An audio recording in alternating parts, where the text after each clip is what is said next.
प्यारे बच्चों, एक दफ़ा का जिक्र है कि गर्मियों का मौसम था।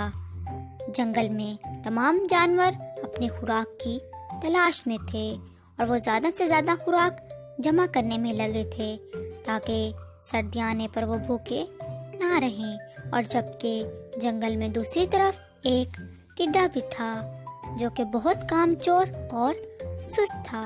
टिड्डे को गाना गाने का बहुत शौक था। वो सारा दिन गाने गाते रहता और अपने आप में मगन रहता। टिड्डे को आने वाले कल की कोई फिक्र ना थी, जबकि चोंटियाँ ज़्यादा से ज़्यादा खुराक जमा करने में लगी थी।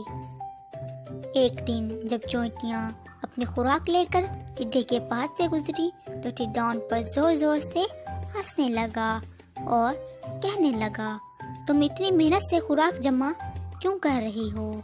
चोंटी ने कहा, हम ये सब सर्दियों के लिए कर रहे हैं। टिड्डा फिर से हंसने लगा और कहने लगा, सर्दियाँ आने में अभी बहुत टाइम है, खाओ पियो और मजे करो। चोंटी ने जब टिड्डे की बात सुनी तो टिड्डे से कहने लगी कि आओ तुम भी हमारे साथ खुराक जमा कर लो।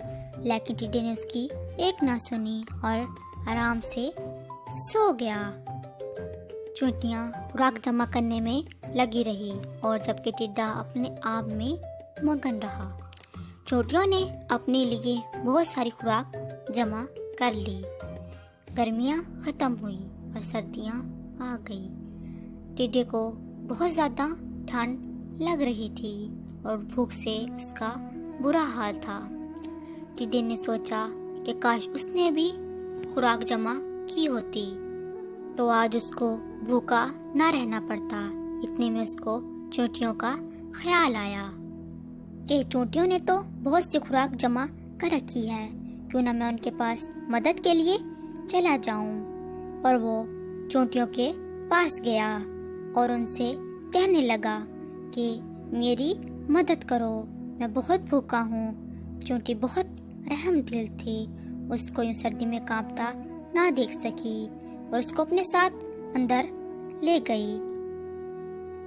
चोंटियों ने टिड्डे की बहुत खिदमत की। टिड्डा बहुत ज़्यादा शर्मिंदा था और चोंटियों से कहने लगा, मुझे माफ़ कर दो, काश मैंने तुम लोगों की बात सुनी होती और खुराक जमा की होती, अपना टाइम गाना गाने में ज़ाया ना करता। लेकिन मैं तुम लोगों से वादा करता हूँ कि आइंदा गर्मियाँ आने पर मैं भी तुम लोगों के साथ खुराक जमा करूँगा। और गर्मियाँ आने पर टिड्डे ने चोंटियों के साथ मिलकर खुराक जमा की। टिड्डे और चोंटियों में गहरी दोस्ती हो गई।